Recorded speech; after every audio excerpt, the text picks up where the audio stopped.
Bismillahirrahmanirrahim. Assalamualaikum warahmatullahi wabarakatuh.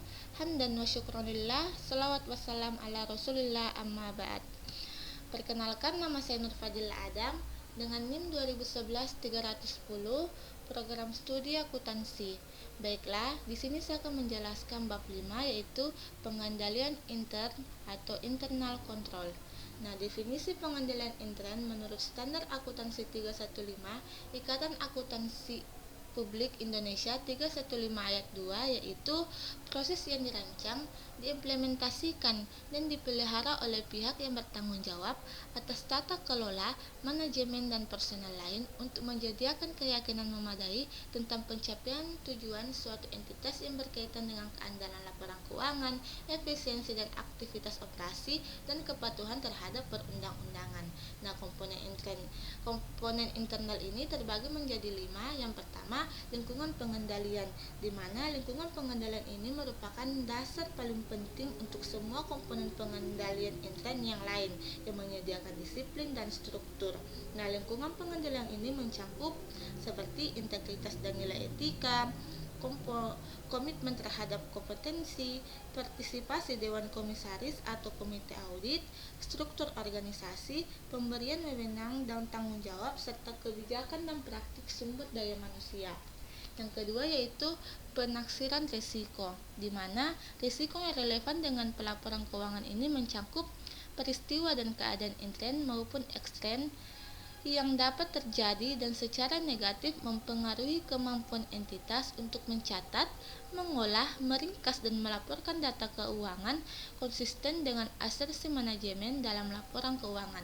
Nah, risiko ini dapat timbul dan berubah karena keadaan seperti perubahan dalam lingkungan operasi, personel baru, sistem informasi yang baru atau yang diperbaiki, teknologi baru, operasi luar negeri, serta standar akuntansi baru, dan lain sebagainya.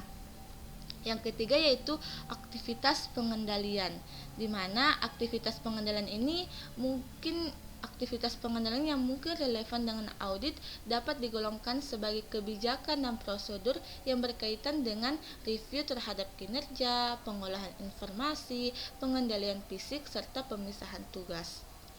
Yang keempat yaitu informasi dan komunikasi pemantauan. Nah, sistem informasi yang relevan dengan tujuan laporan keuangan ini meliputi sistem akuntansi terdiri atas metode dan catatan yang dibangun untuk mencatat, mengolah, meringkas, dan melaporkan transaksi entitas baik peristiwa maupun kondisi, dan untuk memelihara akuntabilitas bagi aset, utang, dan ekuitas yang bersangkutan. Nah, sedangkan komunikasi ini mencakup penyediaan suatu pemahaman tentang peran dan tanggung jawab individual berkaitan dengan pengendalian intern terhadap pelaporan keuangan.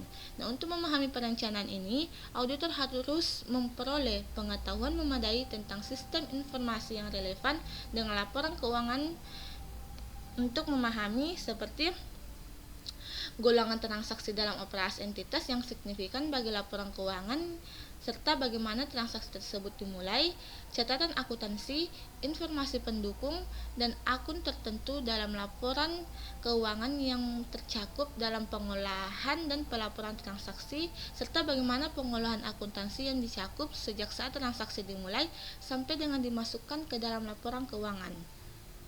Yang kelima yaitu pemantauan, di mana pemantauan ini adalah proses penentuan kualitas kinerja pengendalian intern sepanjang waktu.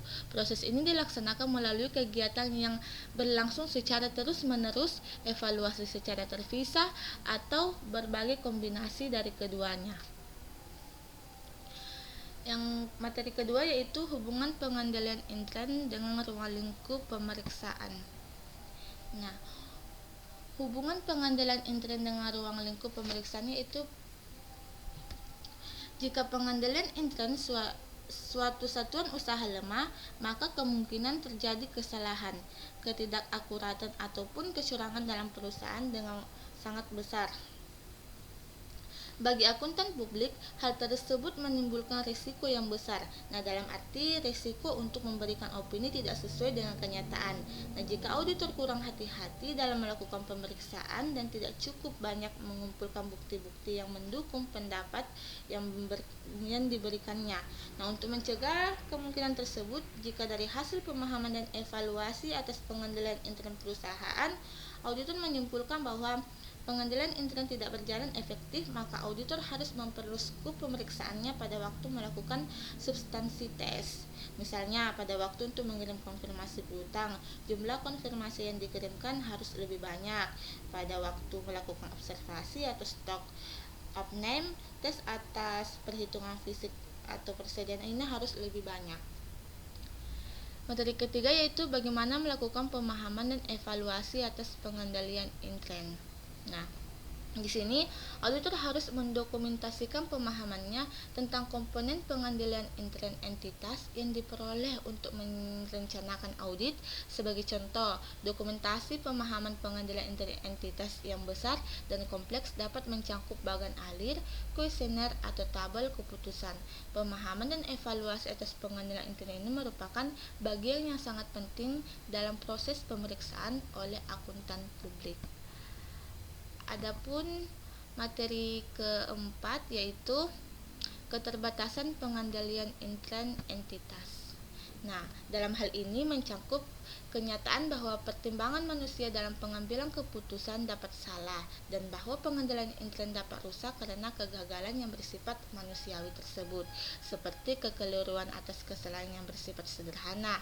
Di samping itu juga pengendalian dapat tidak efektif karena adanya kolusi di antara dua orang atau lebih, atau manajemen mengesampingkan pengendalian intern. Nah, itulah tadi penjelasan dari saya mengenai bab 5. Kurang dan lebihnya mohon dimaafkan. Billahi fisabilil haq, fastabiqul khairat. Wassalamualaikum warahmatullahi wabarakatuh.